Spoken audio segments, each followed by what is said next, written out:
the smartest sports YouTuber, back with another video. And we gotta talk about the statement the Cincinnati Bengals gave to the rest of the league, dominating the Steve Wilkes-led Panthers. The Panthers that came into this game pretty hot, coming off a blowout win against Tampa and a robbery in overtime against the Falcons that they should have won. They felt rejuvenated, but the Bengals put them out of their misery, just sent them back into the gulag. It is what it is. The Bengals completely owned the Panthers. They completely dismantled them. They sent a message to the rest of the league. There is not a single team in this league that would want to play the Cincinnati Bengals in a playoff game.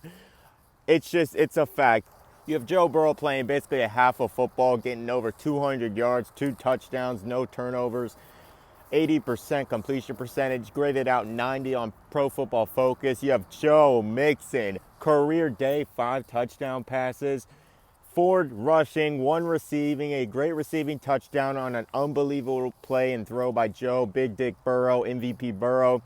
It was a clinic. It was a dog walk. It was an ass whooping that teams have rarely seen. 35-0 at halftime. How many times has that been done? Look it up. 28 points in the second quarter. 28 points in a single quarter. And you got people that will say, oh, well, it was against the Panthers. They had a backup quarterback.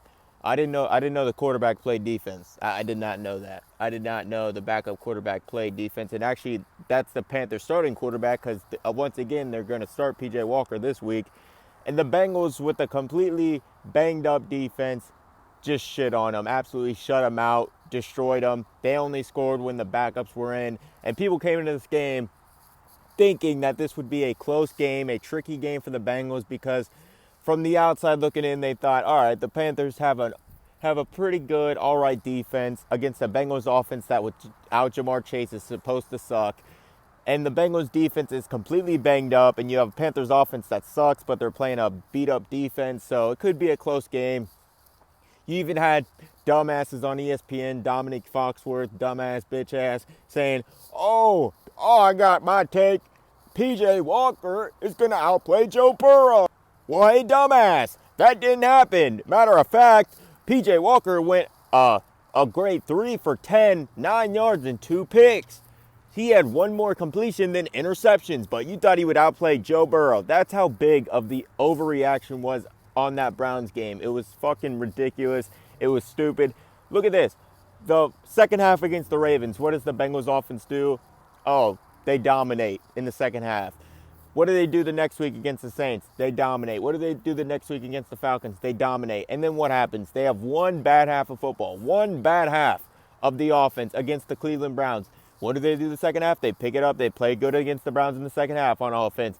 And then what happens? Oh, they dominate the Panthers. So out of all that, you have 1 bad half of football against the Browns on offense, and now suddenly the offense sucks.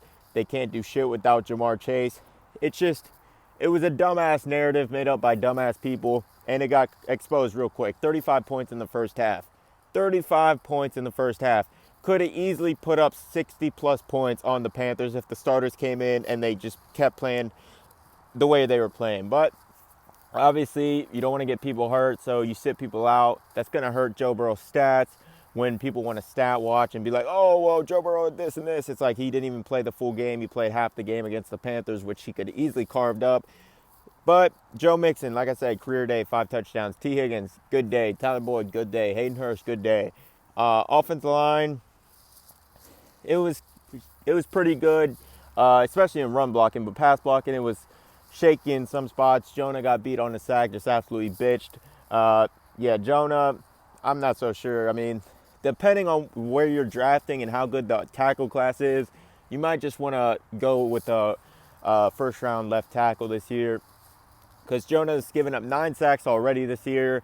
He's obviously, you know his ceiling. He's not, at best, he can be pretty good, pretty decent, and at worst, I mean, we're seeing it. He's been completely awful, but it is what it is. And obviously left tackle, you have to pay usually a lot of money. So Jonah, you don't would you want to spend 12 to 15 million on Jonah Williams a year when you could just draft a left tackle and get for 5 years on a rookie contract? I would take the rookie. And yeah, but overall, I mean, the Bengals absolutely dominated. None of the haters can talk. This Panthers team was getting hyped up, and then the Bengals completely shut that down. And now everyone will go back to saying, oh, the Panthers suck. Doesn't count. Doesn't count at all. Panthers suck. Bengals got lucky. Oh, Bengals fluke win. Fluke win. When in reality, if you look at this Bengals offense, for all the shit that they've been through, all the shit people have been talking, they're 4th in EPA. They're 6th in total offense. And it's kind of amazing that in those stats, they're pretty much considered a top 5 offense in the league with all the so-called struggles, all the this and that, all the shits that's been talked about them, and they're still a top 5 offense. So again, no one wants to play this Bengals team in the playoffs. You know why? Because in playoff games, they're relatively close. The Bengals' 4 playoff games, all 4 were one-score games. They beat the Chiefs by 3. They beat the Titans by 3. They beat the Raiders by 7, and they lost to the Rams, got robbed against the Rams by 3 points. And you know what happens in close games? It's just like what people used to say about the Patriots. They're not going to beat themselves. They're going to make you beat them. So if you beat yourselves, you're done. And guess what the Bengals do? The Bengals are usually one of the least penalized teams under Zach Taylor. So that's a great thing. They're disciplined, least penalized team. They don't turn the ball over. Joe Burrow does a great job of protecting the football. Like I said, outside of week 1, he's been absolutely elite. He does not turn over the football. He takes great care of the football, and it is what it is. So when you're playing the Bengals, don't count on getting turnovers. Don't count on them, on the Bengals fucking themselves with penalties. You're going to have to beat them, and you can't make mistakes, because guess what happened in the playoffs last year? The Bengals defense got hot. They started creating turnovers. The Bengals offense, Joe Burrow, limited the turnovers. He had 1 real interception. The other one was a tip pass off of Piron dropping the football, and it still hit the ground, but they counted the interception anyway. So no one wants to play this Bengals offense. They're still a top 5 offense at worst. I mean, that's pretty amazing. At worst, at their worst, supposedly, they're still a top 5 offense. And the defense is looking like, obviously with Chidobe out, that's really the biggest thing is, when you're making a playoff run, you want most of your key pieces obviously healthy at the right time. And for the Bengals, it's looking like that. Obviously, Jamar Chase, DJ Reader have been down, but at least you'll get them back for the late season push and the playoff push.